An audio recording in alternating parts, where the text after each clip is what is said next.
Recording खोल लें.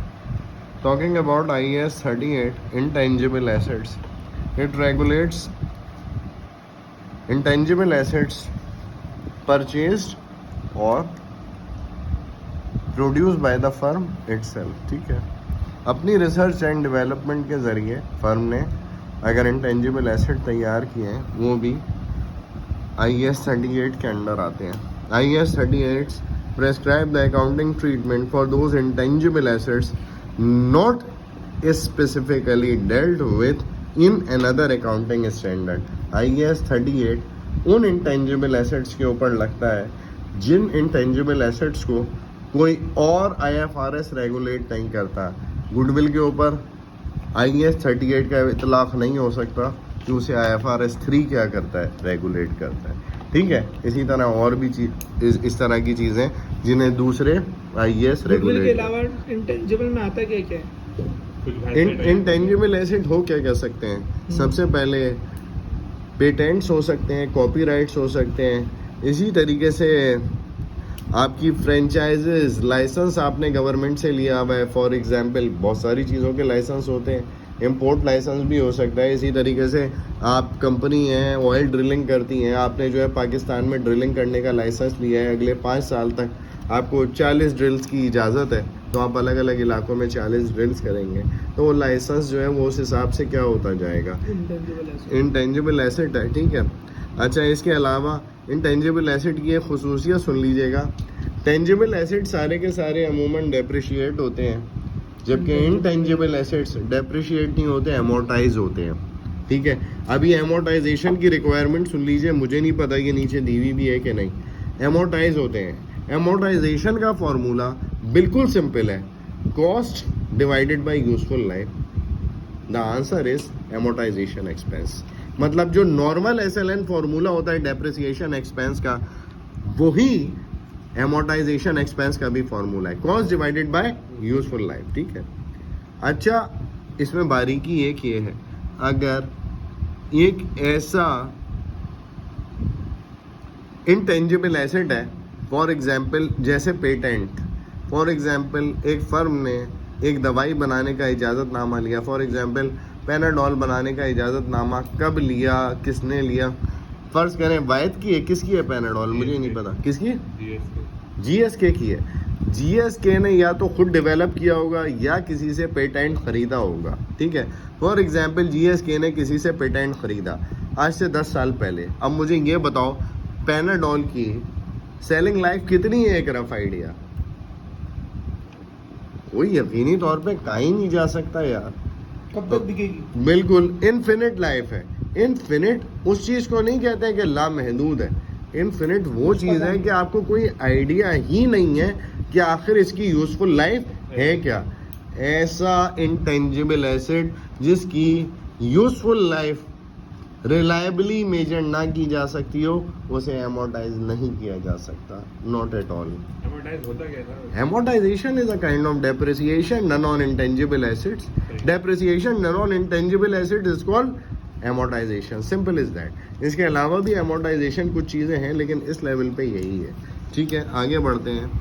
IAS 38 cover intangible assets including patents, copyrights, franchises, license, import quotas, computer softwares and non-purchased goodwill etc. काफ़ी interesting बात लिखी है, non purchase goodwill ETC. Non purchase goodwill से हम company accounts में क्या ही नहीं कर सकते, डील ही नहीं कर सकते. Simple is that. तो ये जो पॉइंट है, अगर इसे काट भी दिया जाए तो कोई हर्ज नहीं है. कम से कम ACCA के लेवल पे तो ये मुमकिन है ही नहीं. A2 के लेवल पे भी ये तकरीबन नामुमकिन नज़र आता है. ठीक है, आगे बढ़ते हैं. रिकॉग्नाइज कब किया जाएगा इंटेंजिबल एसेट को, और मेजर किस अंदाज में किया जाएगा. The intangible asset are identifiable when they are separable assets और अराइज फ्रॉम अ लीगल और contractual right regardless of whether those rights are transferable और सेपरेबल फ्रॉम द एंटिटी और from other rights and obligations. इतने मुश्किल अल्फाज लिखे में कि समझने में भी दिक्कत होगी और समझाने में भी क्या होगी, दिक्कत होगी. सबसे पहले इंटेंजिबल एसेट को इंटेंजिबल एसेट रिकॉग्नाइज किया कब जाएगा. पहले तो वो उसकी आइडेंटिफिकेशन मुमकिन हो, एक सेपरेट एसेट हो। फर्ज कीजिए आपने एक कंप्यूटर खरीदा या एक सॉफ्टवेयर खरीदा, ये दो अलग अलग बातें हैं। एक सॉफ्टवेयर खरीदा, आपने कंप्यूटर में लाके इंस्टॉल कर लिया। सॉफ्टवेयर टेंजिबल है या इनटेंजिबल है आपके ख्याल? इनटेंजिबल है, ठीक है। सेपरेटली आइडेंटिफाइबल है ये सॉफ्टवेयर या नहीं है? बिल्कुल सेपरेटली आइडेंटिफाइबल है, ठीक है। अब फर्ज कीजिए आपने एक सिस्टम खरीदा जिसमें हार्डवेयर और सॉफ्टवेयर क्या हुआ है।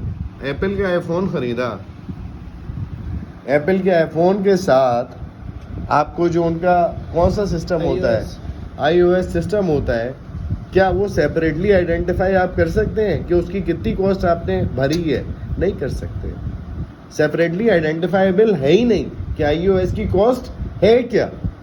इसी तरीके से आपने एक अकाउंटिंग सिस्टम खरीदा, हार्डवेयर और सॉफ्टवेयर मिक्स करके उन्होंने आपको एक परचेज प्राइस बना के दे दी, और ऐसी सिचुएशन है कि आप सेपरेटली उसे आइडेंटिफाई नहीं कर सकते, तो फिर उसे रिकॉग्नाइज नहीं किया जा सकता अलग से, ठीक है। अगर तो ये पॉसिबल है कि आप उसे सेपरेटली क्या कर सकें, रिकॉग्नाइज कर सकें, रिकॉग्नाइज करना मुमकिन है, उसकी आइडेंटिफिकेशन हो रही है कि भाई सॉफ्टवेयर की ये कीमत होगी और हार्डवेयर की ये कीमत होगी, अब सेपरेटली आइडेंटिफाइबल है।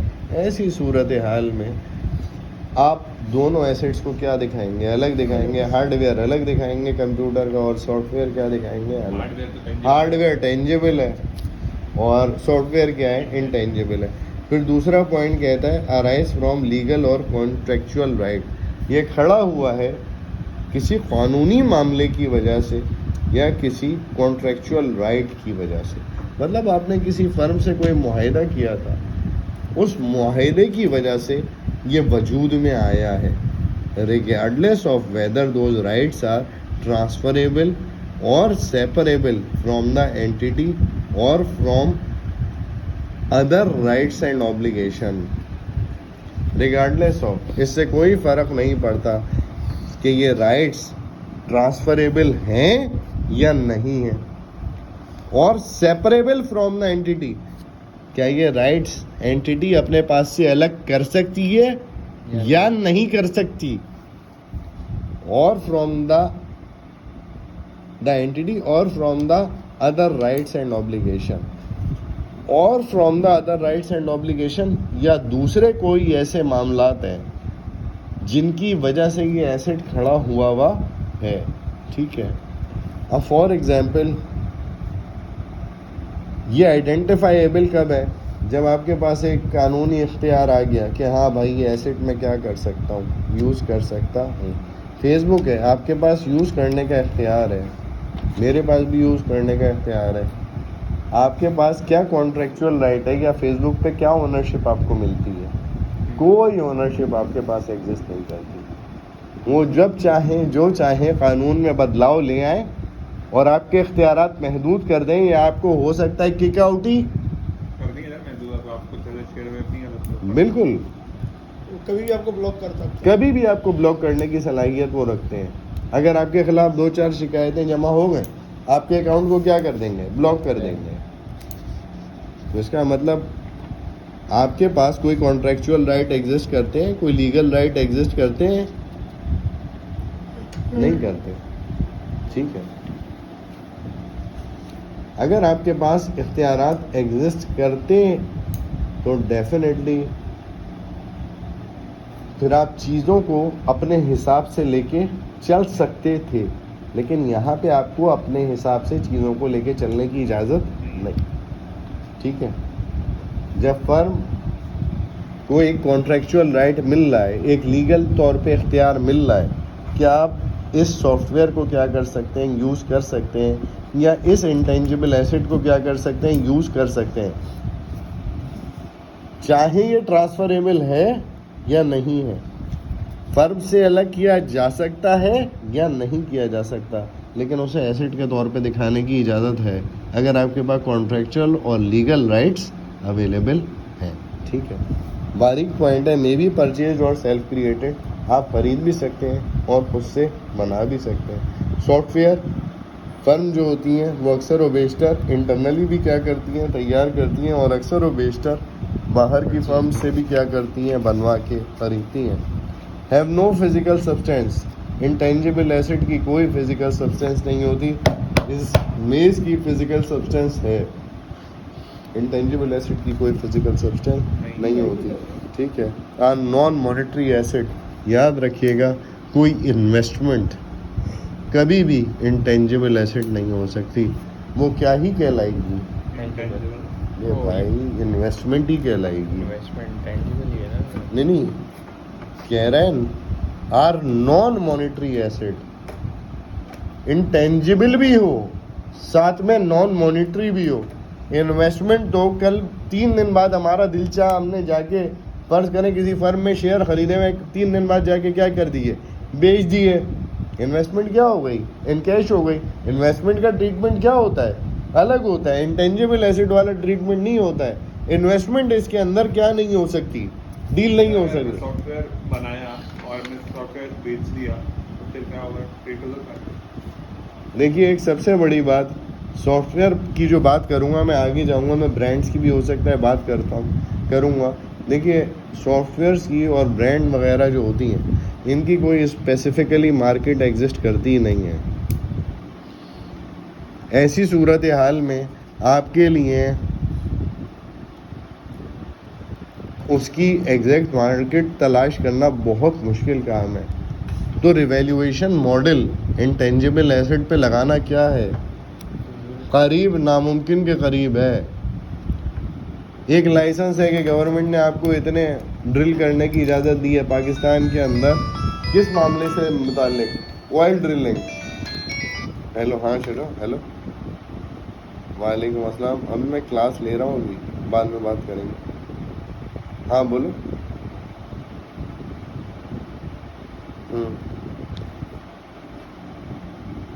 क्यों, कोई और है क्या,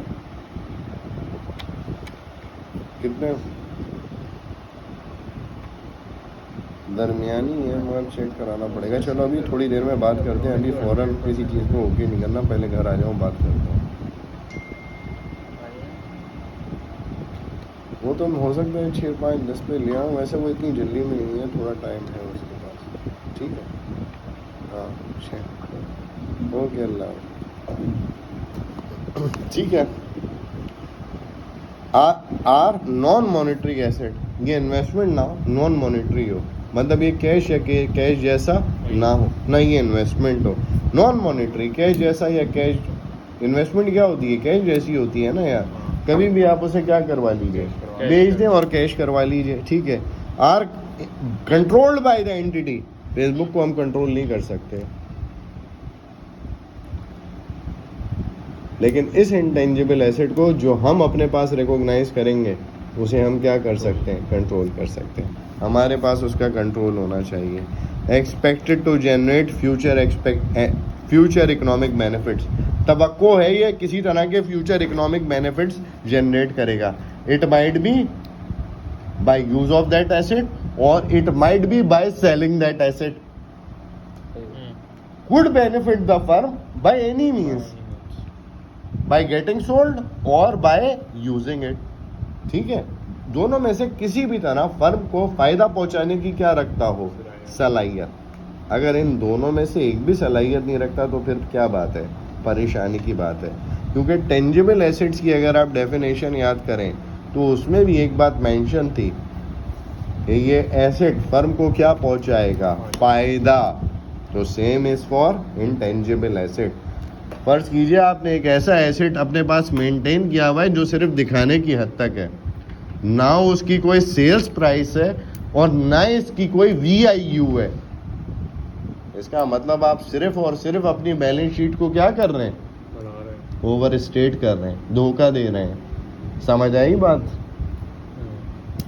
ना वो बिक के कमा के दे सकता है, ना वो काम आने वाला है, तो it is of no use.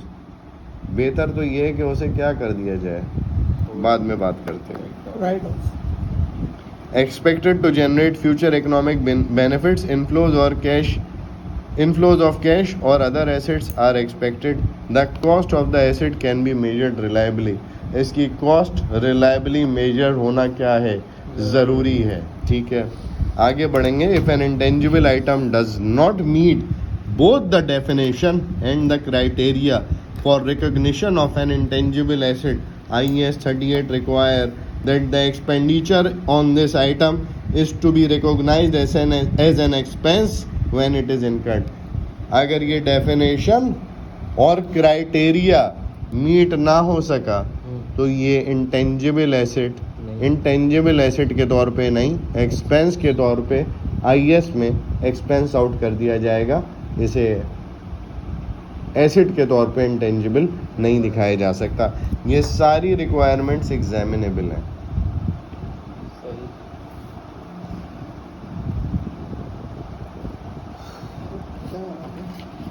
ठीक है, ये सारी रिक्वायरमेंट्स क्या हैं, एग्जामिनेबल हैं.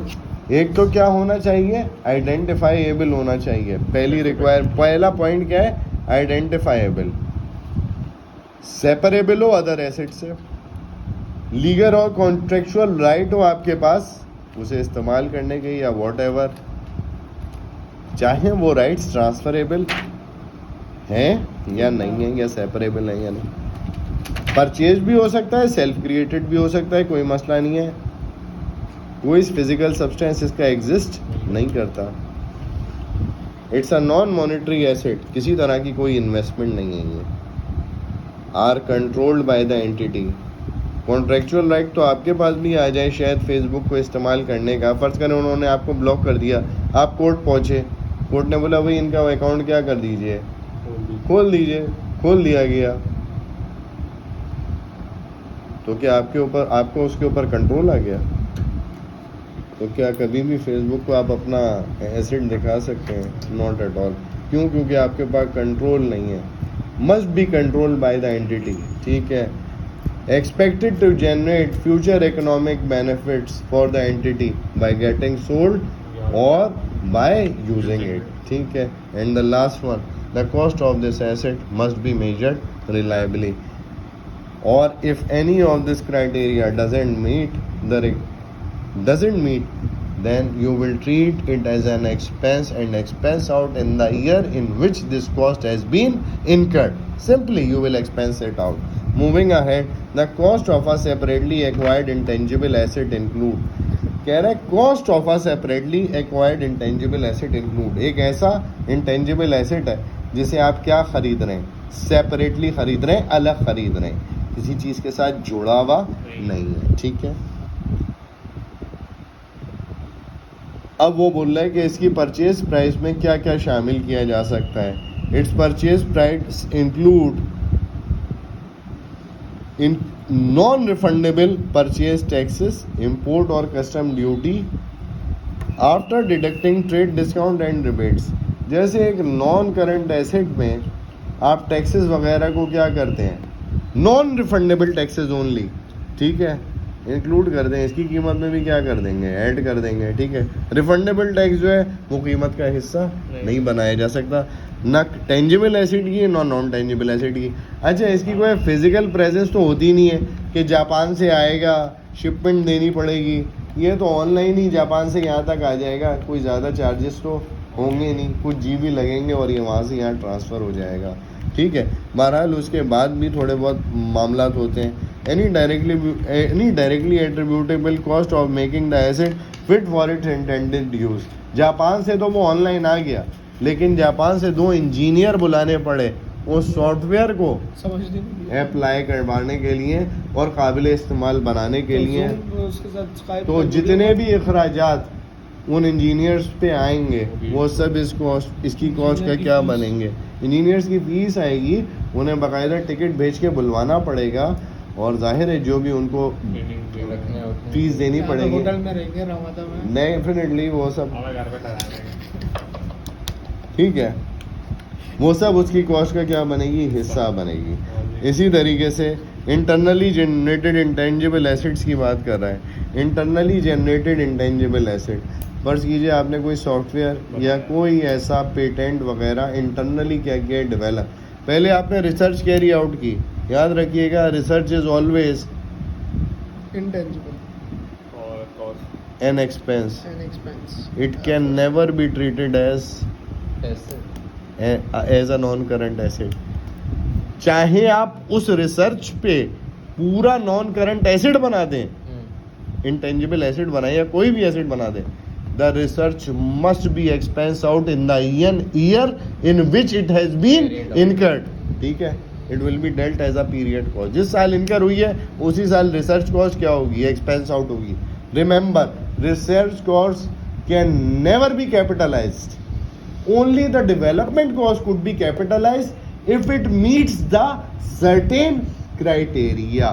Moving ahead to internally generated intangible asset, it is difficult to identify probable future economic benefits and to reliably determine its cost. कह रहा है ये काफ़ी मुश्किल है कि ये यकीन से कहा जा सके कि फ्यूचर इकोनॉमिक बेनिफिट्स फर्म की तरफ क्या होंगे, फ्लो होंगे, and to reliably determine its cost. Reliably determine its cost difficult हो सकता है, लेकिन बहरहाल impossible नहीं है. It is possible to determine, impossible नहीं है. It's a difficult job, बहरहाल मैनेज हो सकता है एक वक्त में.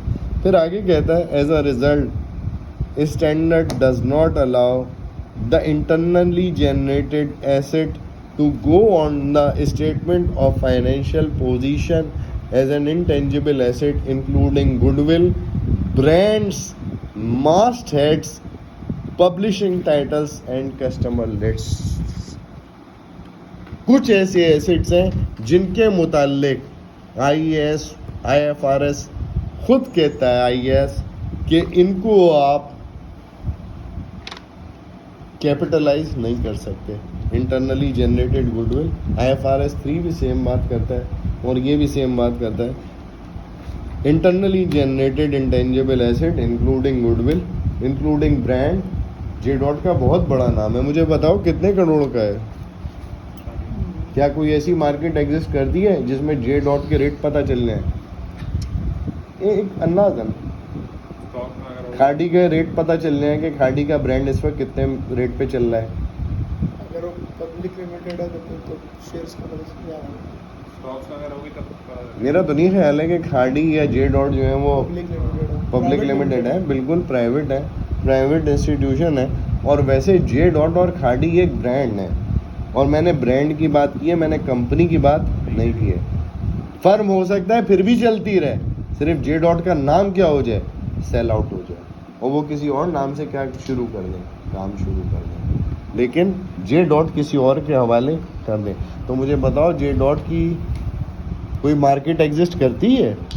जब मार्केट ही एग्जिस्ट नहीं करती तो एग्जैक्ट उसकी कॉस्ट पता करना, एग्जैक्ट वो कितनी वर्थ का है ये पता करना इंतहाई मुश्किल है. फिर मुझे एक बात बताओ, ब्रांड बनने में जे डॉट को कितना अरसा लगा होगा आपके ख्याल में? 20-25 साल. साल हर साल. कितने पैसे खर्चे हुए होंगे किसी का बाप भी सही तरीके से नहीं बता सकता. इसमें एडवर्टाइजमेंट से लेके अपनी अच्छी प्रोडक्ट्स, अपनी कस्टमर रेपुटेशन, अपनी एम्प्लॉयज़ के दरमियान रेपुटेशन, ओवरऑल अपनी रेपुटेशन, सब कुछ मिला के at the and J dot या खाड़ी बनता है.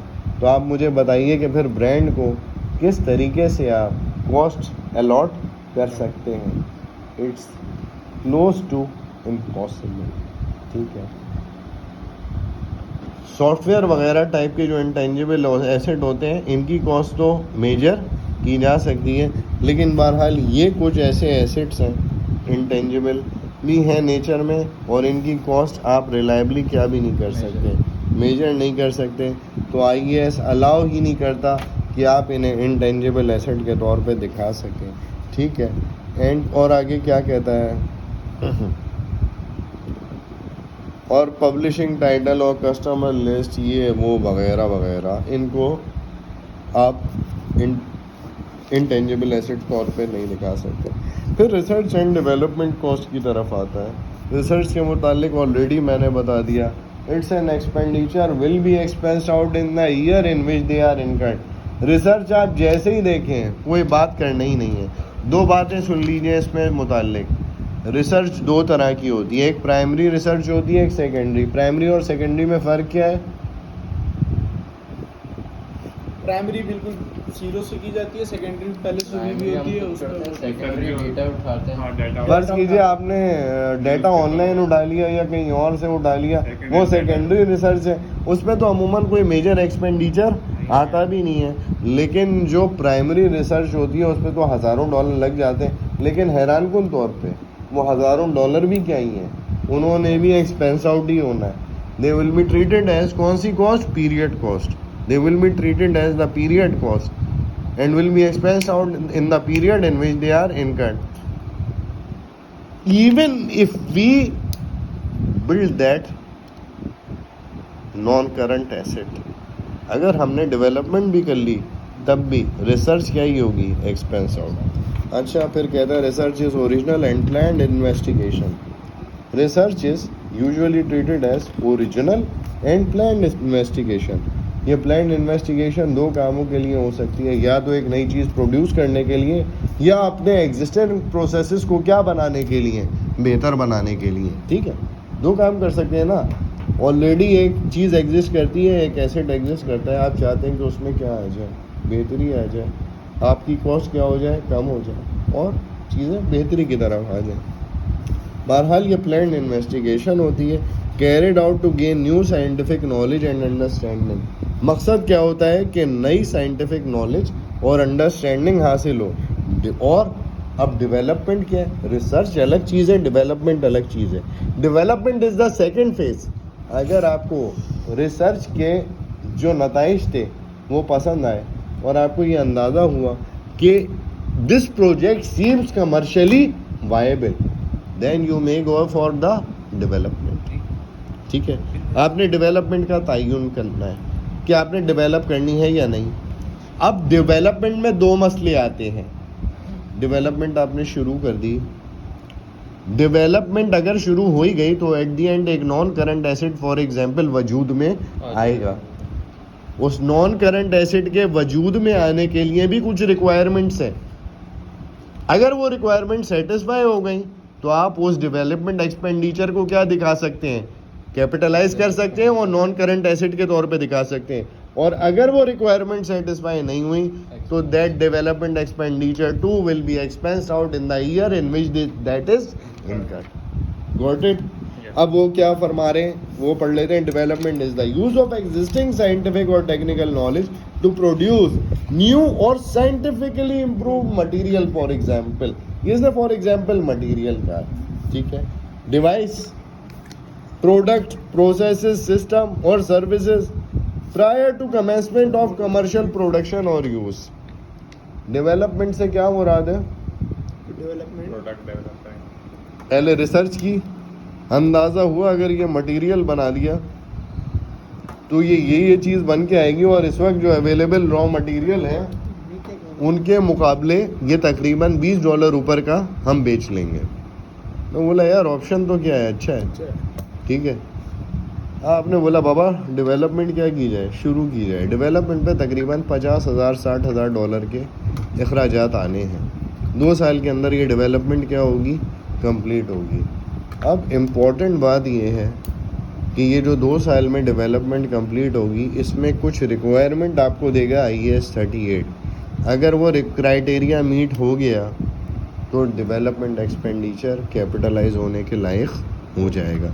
अच्छा, इत्तेफाकन बीच में ऐसा हो गया कि डेवलपमेंट एक्सपेंडिचर कि वो जो क्राइटेरिया था वो मीट होना क्या हो गया, बंद हो गया, तो फिर भी आपको सारा का सारा डेवलपमेंट एक्सपेंडिचर क्या करना पड़ेगा, एक्सपेंस आउट करना पड़ जाएगा, चाहे आपने पहले क्या ही कर दिया हो, कैपिटलाइज ही कर दिया हो। आगे फरमाता है accounting for research, expenditure on research or on the research phase of an internal project is recorded in an expense in the period in which they are incurred। साफ कह दिया will be recorded as an expense। Research expenditure सिर्फ और सिर्फ expense के तौर पर record हो जाता है। कितना टाइम हो गया रिकॉर्डिंग को? 29 मिनट। ठीक है, एक्सेप्टेबल है। अच्छा, अकाउंटिंग कोशिश ये है कि पूरा का पूरा या बेशतर हिस्सा इसका एक ही उसमें कवर हो जाए, लेकिन ये सवाल का कल हो सकेंगे इसके सवाल। बहुत बड़ा है ये आईएएस, बड़ा है, नहीं हो पाएगा ये अगर आईएएस पूरा भी ख़त्म हो गया तो बड़ी बात है, ठीक है, क्योंकि इसका जो आखिरी हिस्सा है वो भी बड़ा है। अच्छा खैर आ जाओ, अकाउंटिंग फॉर डेवलपमेंट पे आते हैं। यहाँ पे फर्दर रिक्वायरमेंट आ रही हैं similar to research expenditure. Research expenditure की तरह development expenditure should be written off. Development expenditure को भी राइट ऑफ कर देना चाहिए to the income statement. Income statement के अंदर जैसे ही ये इनकर हो। However an expense on development shall be recognized as an asset if the project is separately identifiable। वैसे तो इसे भी रिसर्च एक्सपेंडिचर की तरह एक्सपेंस आउट कर देना चाहिए था, लेकिन कहता है कि इसे कैपिटलाइज भी किया जा सकता है। रिसर्च एंड डेवलपमेंट, सिर्फ डेवलपमेंट बेटे, रिसर्च अलग चीज है, डेवलपमेंट अलग चीज है। कह रहे डेवलपमेंट को कैपिटलाइज भी किया जा सकता है if it is separately identifiable. ये अलग आइडेंटिफिकेशन इसकी मुमकिन, ये एक अलग एसेट है। ये नहीं कि ये किसी एसेट के साथ इतना जुड़ा हुआ है कि इसे सेपरेटली क्या ही नहीं किया जा सके, आइडेंटिफाई नहीं किया जा, आइडेंटिफाईएबल नहीं बेटे, आइडेंटिफाई नहीं किया जा सके। इट इज टेक्निक, एक सेकेंड बेटा, एक सेकेंड गंदे आदमी, ये दूसरी रिक्वायरमेंट सुनिए।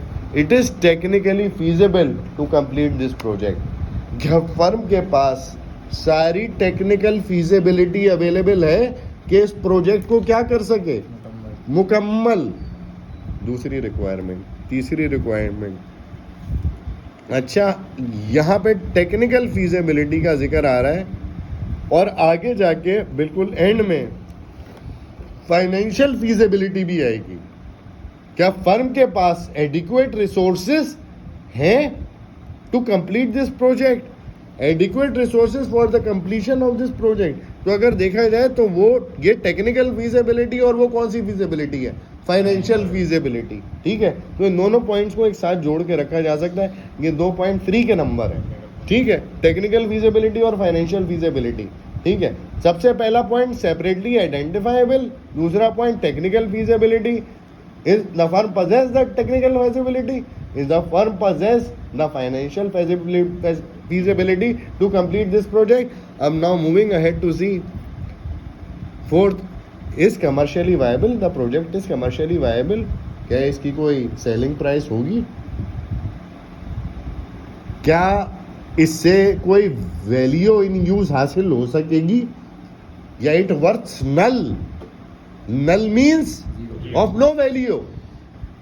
अगर it is of no value तो you can not record it as an asset, ठीक है। इसे कैपिटलाइज नहीं किया जा सकता एसेट के तौर पे। क्या आप एक ऐसा एसेट बनाने जा रहे हैं जो सिर्फ $50,000 का होगा, ये घोड़ा बना के रख दिया खूबसूरती के वास्ते, किसी काम का नहीं है जो, तो वो कभी डेप्रिशिएट भी नहीं होगा, वो हमेशा आपकी बैलेंस शीट की शोभा क्या करता रहेगा, बढ़ाता रहेगा, हालांकि वो वर्थ क्या करता होगा, जीरो। आप एक संक कॉस्ट को क्या बनाने की कोशिश करेंगे, कैपिटल एक्सपेंडिचर, जो धोखाधड़ी के मुतरादिफ है, और IAS 38 इसे अलाउ नहीं करेगा, ठीक है। या तो ये बिकने के लायक होना चाहिए या ये इस्तेमाल के लायक होना चाहिए, किसी भी तरह ये फर्म को क्या पहुंचाए, फायदा, ठीक है।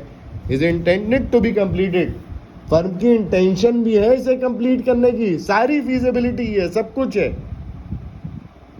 सेलिंग के लिए मार्केट भी है, वैल्यू इन यूज भी है, फर्म की इंटेंशन भी है कंप्लीट करने की। यह लटकाने का इरादा है, 2-4 साल 5 साल ये प्रोजेक्ट क्या ही होता रहेगा, चलता ही रहेगा, ठीक है। इस profit on overall basis firm के लिए क्या होगा, फ़ायदेमंद। अमूमन ACCA की किताबों में या दूसरी किताबों में इस तरह का पॉइंट देखने को मिलता नहीं है, बहरहाल यहाँ इन्होंने लिख दिया है, इस प्रॉफिटेबल ऑन ओवरऑल बेसिस। अगर हम if the benefits related to that asset will flow to the entity whether by selling it और बाय यूजिंग इट, तो डेफिनेटली अगर कोई फर्म को बेनिफिट हो रहा है तो definitely it is of some value, ठीक है। तो प्रॉफिटेबल ऑन ओवरऑल बेसिस का पॉइंट जो है ये मैंने आज तक देखा नहीं है, पहली दफ़ा देख रहा हूँ इस किताब में।